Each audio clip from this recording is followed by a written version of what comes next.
আমি অ্যাডভোকেট রইসউদ্দিন আহমেদ, ঢাকা জজ কোর্ট সহ সুপ্রিম কোর্ট এলাকায় এই অঙ্গনে আমার দীর্ঘ 25 বছরের আইন পেশায় আসা যাওয়া। আইনজীবী হিসাবে আমি নিজেকে বর্তমানে খুব গর্ববোধ করি। ঢাকা জজ কোর্টের যে নিরাপত্তার যে বিষয়টা আমরা বহু পূর্ব থেকেই অভাব বোধ করতাম, সেই নিরাপত্তার বিষয়টি এখন সুনিশ্চিত হয়েছে। আমাদের জেলা জজ বাহাদুর স্যারের সুযোগ্য নেতৃত্বে এই জজ কোর্ট অঙ্গনটাকে হকারমুক্ত করে, নেশামুক্ত করে, নেশার দৌরাত্ম এখানে ছিল, এখানে অনেক দুর্ঘটনা ঘটেছে, অনেক হত্যাকাণ্ড হয়েছে, এটা আমরা দেখেছি।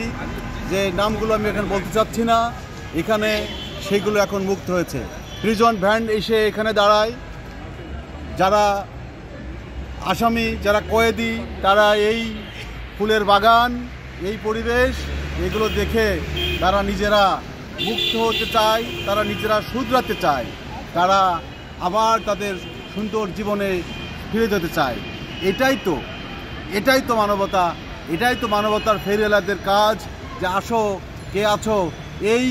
এই সুন্দর পরিবেশ, এই নান্দনিক পরিবেশ আমরা সবাই প্রত্যাশা করেছি বহুত আগে থেকেই। বর্তমানে এটা হয়েছে, বর্তমানে আমরা দেখতে পাচ্ছি। এবং জেলা জজশিপের যে আমাদের নাজির সাহেব আছেন, তার যে অক্লান্ত পরিশ্রম, তার নেতৃত্বে এবং যারা জজ বাহাদুরের আদেশে এই বিষয়গুলো সংগঠিত হয়েছে, এটা আমরা খুব আনন্দিত, আমরা কৃতজ্ঞ।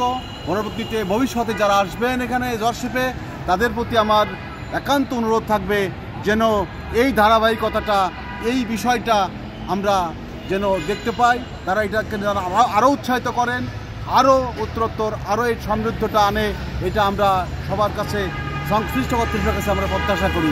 সবাইকে সবার সুস্বাস্থ্য কামনা করে আমি ধন্যবাদ জানিয়ে শেষ করছি। আসসালামু আলাইকুম।